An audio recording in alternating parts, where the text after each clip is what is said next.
ज्याने कुणा पाठवलीये ना त्याने खूप चुकीचं केलंय बघ. पण अगं ताईला मंगळ आहे हे सांगणं त्यांना गरजेचं होतं माहितीये. ताईडीचं लग्न होणं पण तर गरजेचं आहे. पोरीचं वय निघून गेलं ना गोष्टीला अवघड होऊन बसतात बघ. आणि तुला तर ताईडी माहिती मला तर लई काळजी वाटून राहते तिची. धर.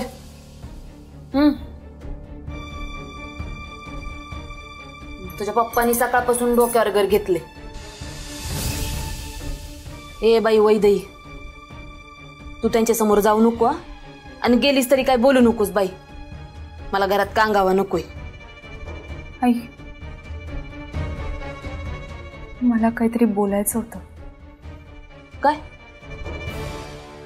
कोणी पाठवली पत्रिका? खोटं बोलायचं नाही. हे बघ तुझा बाप जितका चांगला माणूस आहे ना तितकाच तो वाईट सुद्धा आहे, लक्षात ठेव. कोणी पाठवली पत्रिका?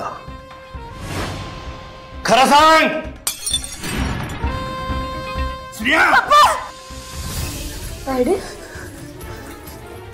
खरं सांग.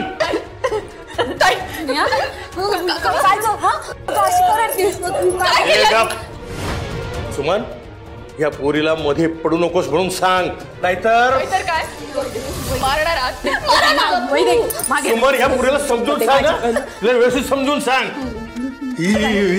ह्या पोरीच्या लग्नासाठी मी मरमर केली आणि हिनं स्वतःच्याच पायावर धोंडा पाडून घेतला. स्नेहा कबूल कर, कबूल कर. हे बघा आता मी फक्त मुस्काड फोडलंय, आता जर तुझं जीवच घेईन मी. भाऊ बास झालं. तिनं नाही पाठवली पत्रिका, दुसरी कोणीतरी पाठवली असं. काय माझा मेलेला बाप आला का स्वर्गातून खाली पत्रिका पाठवायला?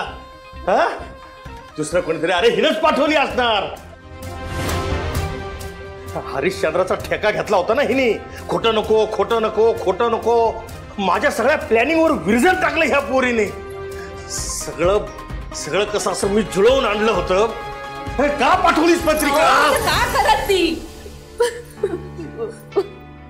कशाला करत ती? मग माझ्या खोलीतून माझ्या कपाटातून पत्रिका गेली कशी? का त्या पत्रिकेला पाय फुटले आणि ती कपाटातून बाहेर पडली, त्या मोरांच्या घरी गेली? कपाटात पत्रिका नाही म्हणून पोरीवर हात उचलाल? हे बघा तुम्ही गडबडीत कुठेतरी दुसरीकडे ठेवली असेल, मी शोधून देते. ए बेअक्कल गप्पस. पत्रिका तिकडे त्या मोऱ्यांच्या घरी आहे आणि तू मला इथं शोधायला सांगते? अक्कल नाही काडीची म्हणा मालकीन म्हणा माडीची. गप्पस. तिच्यामुळं मला गावात काय नाही ते ऐकून घ्यावं लागत आहे. कुठलं खतरूट नशीब घेऊन जन्माला आली आहे काय माहित. मला हे कळलं ना माझ्या कपाटातून पत्रिका गायब झालीच कशी? स्नेहा खरं सांग, खरं सांग. अजूनही वेळ गेली नाही, खरं सांग. असं काय करताय? यावेळेस नाही आला योग असं म्हणायचं आणि सोडून द्यायचं सगळं. पप्पा तुम्हाला जर माझं असं होत असेल ना तुम्ही जाते घर सोडून. घर सोडून जा म्हणजे लोकांनी अजून आमच्या तोंडात शेण घालायला.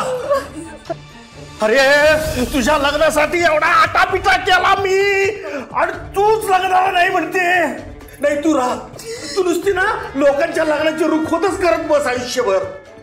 बोडकी राह, आयुष्यभर बोडकी राह.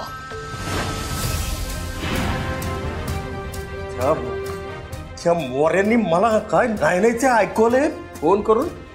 हे शिव्या शिव्या धनाजीला शिव्या. जीवच घेतो मी तुझा. नाही जुळलं तर नाही जुळलं. जीव घ्या का पोरीचा?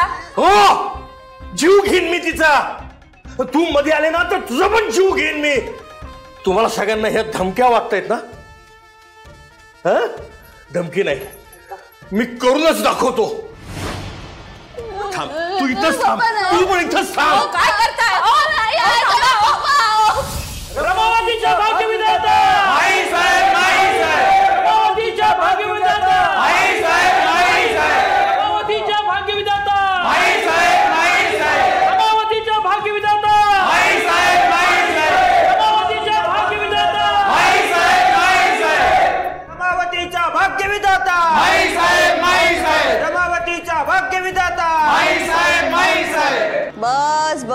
बस. काय सगळा उत्साह आजच संपवताय की काय? हा, बसा. जनजागर पार्टीच्या सगळ्या कार्यकर्त्यांना माई साहेबांचा नमस्कार.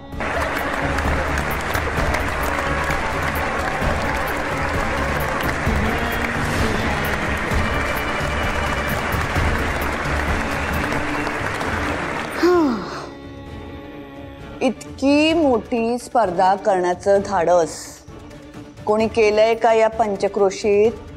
सांगा, केलंय? नाही ना?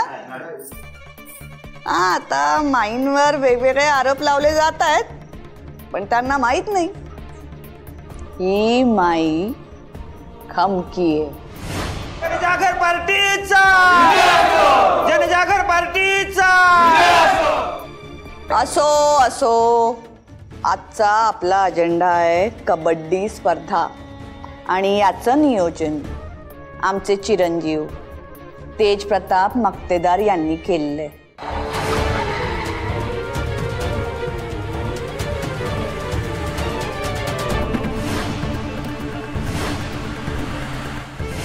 उत्तम नियोजन केलेलंय.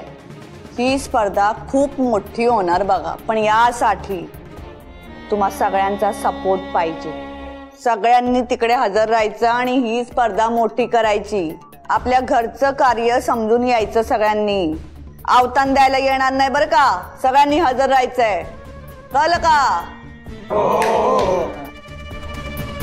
जालिंदर, विरोधकांच्या आग लागली पाहिजे चांगली. माई मक्तेदारची काय ताकद आहे हे सगळ्यांना कळलं पाहिजे.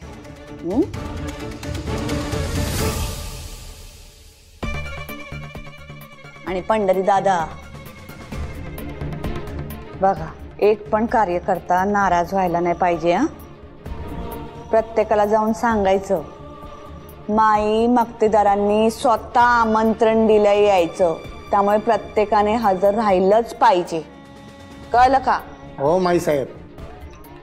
माई साहेब,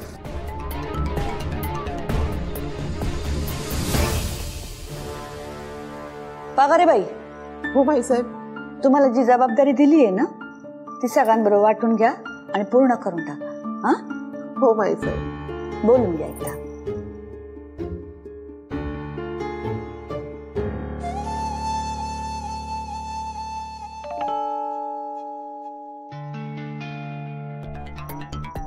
माई साहेब,